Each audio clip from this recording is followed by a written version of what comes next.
मेरे प्यारे साथियों, कैसे हैं आप सभी। स्वागत करता हूँ आपके फिर से एक प्यारे से यूट्यूब चैनल में। एंड मेरे प्यारे दोस्त, मेरे प्यारे साथी, बहुत लोग का इंतजार था तो आपके लिए ला चुका हूँ विज्ञान का, साइंस का, आपके लिए मोस्ट इम्पोर्टेंट एमसीक्यू 2026 के लिए। यानी कि ये जो क्वेश्चन, आपको 15 क्वेश्चन कराने वाला हूँ आज की क्लास में। 15 क्वेश्चन कराने वाला हूँ और 15 में से देखते हैं आप लोग कितना तैयार किए। आप लोग जितना तैयार किए, आपका जितना सही होगा वो अलग से आप बनाते चलेंगे कि हमारा इतना सही था और इतना गलत था। ठीक है, तो आज की क्लास में सिर्फ 15, हमने ज्यादा क्वेश्चन नहीं उठाए हैं।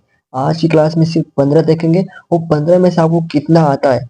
और ये जो जितने भी क्वेश्चन मैं लिखा हूँ, आपके लिए लाया हूँ, ये क्वेश्चन रिपीटेड है, पूछे गए हैं और बार बार पूछे जाते हैं। ये क्वेश्चन आपको पेपर में, आपके कई सेट होते हैं, वह हर एक सेट में इस क्वेश्चन देखने को ये मिला है। ठीक है, तो चलिए आज की क्लास को स्टार्ट करते हैं बिना देर किए फटाफट। ओके, सबसे पहले पहले प्रश्न पे पढ़ते हैं। पहला प्रश्न है कि क्षारक के साथ हल्दी का रंग होता है। क्षारक के साथ हल्दी का रंग होता है, कैसा होता है जरा बताएंगे। पीला होता है, भूरा लाल होता है, नारंगी होता है या अपवर्ती रहता है। ठीक है, तो देखिए जरा ध्यान दें, कह रहे हैं किसके साथ, क्षारक के साथ। किसके साथ, क्षारक के साथ हल्दी का रंग पूछ रहा है। अगर क्षारक के साथ हल्दी का रंग कैसा होता है तो लाल भूरा, याद रखेंगे, लाल और भूरा होता है।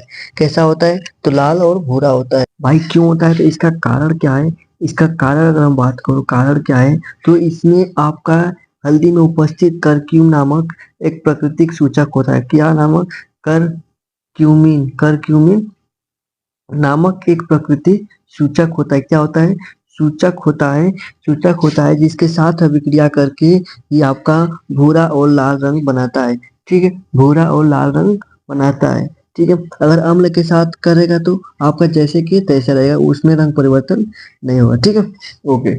दूसरा क्वेश्चन कह रहा है दर्पण का सूत्र क्या है। दर्पण का सूत्र पूछा है, जरा याद रखिए, वेरी इंपॉर्टेंट। और आपके फार्मूले याद रहना चाहिए। ठीक है, जितने भी पेपर में आप जाएंगे फार्मूले याद होना चाहिए। तो दर्पण का सूत्र क्या होता है, कहेंगे दर्पण का सूत्र 1/f equal to 1/v plus 1/u होता है। ये आपका दर्पण के लिए होता है। किसके लिए, ये आपके दर्पण के लिए होता है। अगर हम लेंस की बात करें तो कहेंगे लेंस निकालने के लिए हमारा 1/v माइनस 1/u होता है। ये किसके लिए होता है, कहेंगे ये हमारा लेंस के लिए होता है। तो इसमें से कौन सा होगा, कहेंगे ऑप्शन नंबर ए हो जाएगा। ठीक है, ऑप्शन नंबर ए हो जाएगा। क्लियर है, ओके।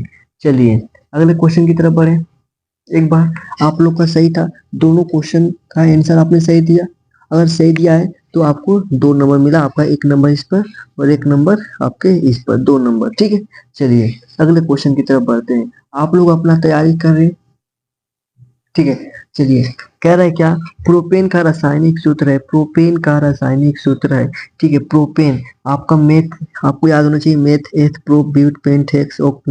ठीक है, तो प्रोप किस पर आता है, प्रोप में आपका 4 कार्बन होते हैं। कितने कार्बन होते हैं, 4 कार्बन होते हैं। ठीक है, तो 4 कार्बन। ठीक है, मेथ एथ प्रोप, ब्यूट, ब्यूट पे 4 कार्बन होते हैं।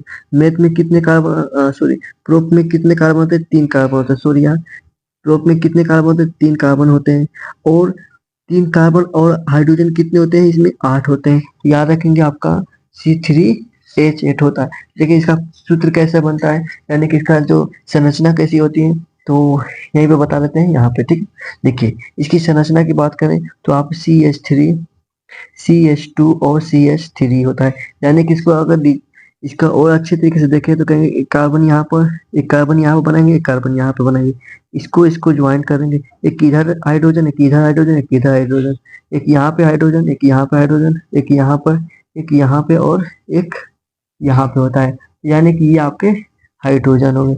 ठीक है, तो प्रोपेन का अगर बात करूँ, प्रोपेन का रासायनिक सूत्र आपका C3H8 होता है। आप बताएंगे पेंटेन का। चलिए आपके लिए होमवर्क है, पेंटेन का बताएंगे, पेंटेन का क्या होता है। ठीक है, ओके। चलिए नेक्स्ट क्वेश्चन की तरफ बढ़ते हैं। हाँ जी, नेक्स्ट क्वेश्चन की तरफ बढ़ते हैं।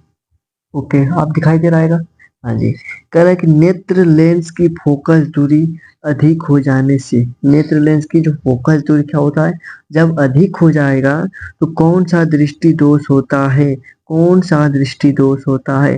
तो याद रखेंगे अगर लेंस की फोकस दूरी जब अधिक हो जाएगी तो आपको दूरदृष्टि दोष होगा। दूरदृष्टि दोष होगा। दूरदृष्टि दोष में क्या होता है, दूर की वस्तुएं दिखाई देती है, दूर की वस्तुएं दिखाई देती हैं और पास की वस्तुएं नहीं दिखाई देती है। ठीक है, पास की वस्तुएं नहीं दिखाई देती है, दूर की वस्तुएं दिखाई देती है, तो दूरदृष्टि दोष हो गया। ठीक है, ओके।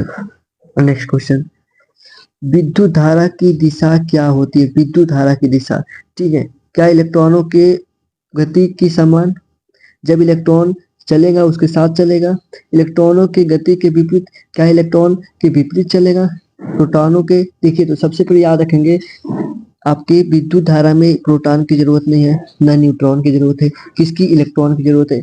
जब आपका देखिए ये परिपथ बनाते हैं, ठीक है, ये आपका मान लीजिए बल्ब हो गया, ठीक है, और यहाँ पे हमने बैटरी लगा दिए और कुछ इस प्रकार से।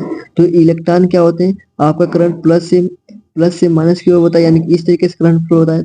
तो इलेक्ट्रॉन किस है, इसका उल्टा होता है, यानी कि इधर से आपका उल्टा, यानी कि इलेक्ट्रॉन के विपरीत दिशा में होता है। ऑप्शन नंबर बी हो जाएगा, याद रखेंगे। क्लियर है, जरा बताएंगे। हाँ जी, हमारा सही था। ठीक है, अब खुश होंगे कि जिनका सही होगा। ठीक है, चलिए, तारों का टिमटिमाना की व्याख्या किस सिद्धांत पर आधारित है? अपवर्तन के सिद्धांत, प्रकीर्णन के सिद्धांत, वर्ग विक्षेपण, या इनमें से कौन है? तो जहाँ देखेंगे जरा मेरे पास दोस्त, आपका कह रहे तारों का टिमटिमाना किसका होता है? आपका प्रकीर्णन का सिद्धांत पे है। ठीक है, प्रकीर्णन के सिद्धांत पे आपका हो जाएगा। क्लियर है, ओके। चलिए अगले क्वेश्चन की तरफ बढ़ते हैं फटाफट।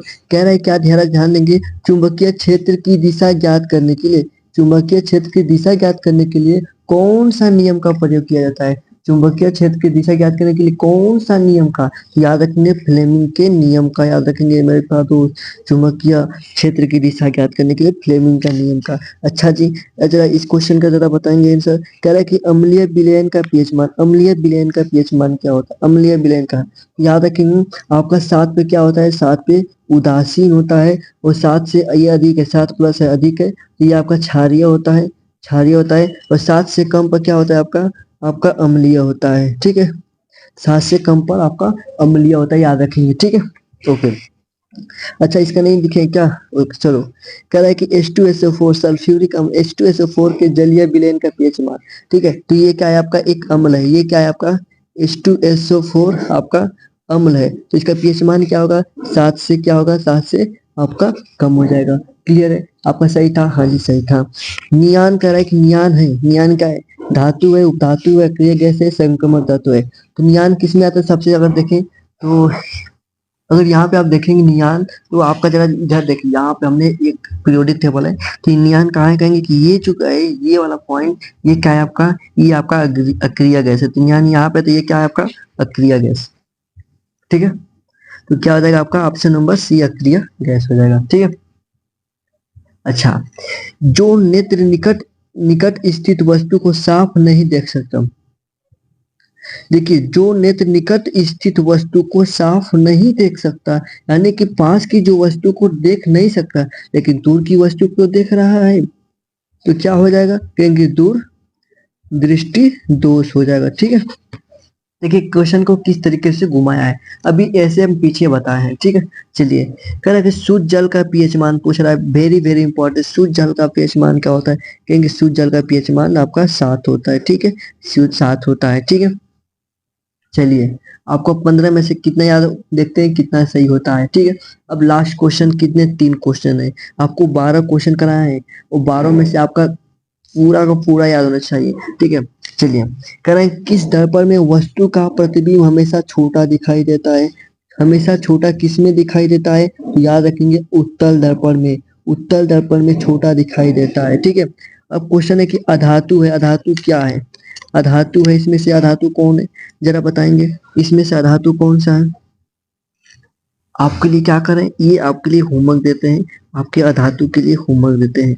ठीक है, ये आपके लिए होमवर्क है। ठीक है, अब इसको बताना है। ठीक है, धावन सोडा का रासायनिक सूत्र है, धावन सोडा का रासायनिक सूत्र है, तो याद रखेंगे धावन सोडा का रासायनिक सूत्र Na2CO3 इंटू 10H2O, ये 10H2O, यानी क्या? Na2CO3 into 10 H2O। तो ये आपका धावन सोडा का रासायनिक सूत्र है। ये क्या आपका आपका लवण है, नमक है, ठीक है, नमक का सूत्र है NaCl, ठीक है, क्लियर है। तो आपको मैंने 15 क्वेश्चन बताए, कितना 15 क्वेश्चन बताए। आपका इसमें से कम आपका 12 सही होना चाहिए, 12 सही होना चाहिए, ठीक है। मैं कह रहा हूँ 15 में से 12 तो 100% आपका सही होना चाहिए। अगर जिनका कम कम है, जिनका कम है तो वो आप क्या करें, आप अच्छे तरीके से तैयारी करें। आपका भी तैयारी हुआ नहीं है, ठीक है, तो आप अच्छे तरीके से तैयारी करें। और अभी मैं बहुत सारे ऐसे क्वेश्चन है, न्यूमेरिकल इस पर भी है, MCQ में न्यूमेरिकल भी पूछता है, तो मैं हर एक क्वेश्चन को लाने वाला हूँ। सिर्फ आप मेरे साथ रहें मेरे प्यारे दोस्त। चलिए फिर मिलते हैं नेक्स्ट वीडियो में। नमस्कार, जय हिंद, जय भारत।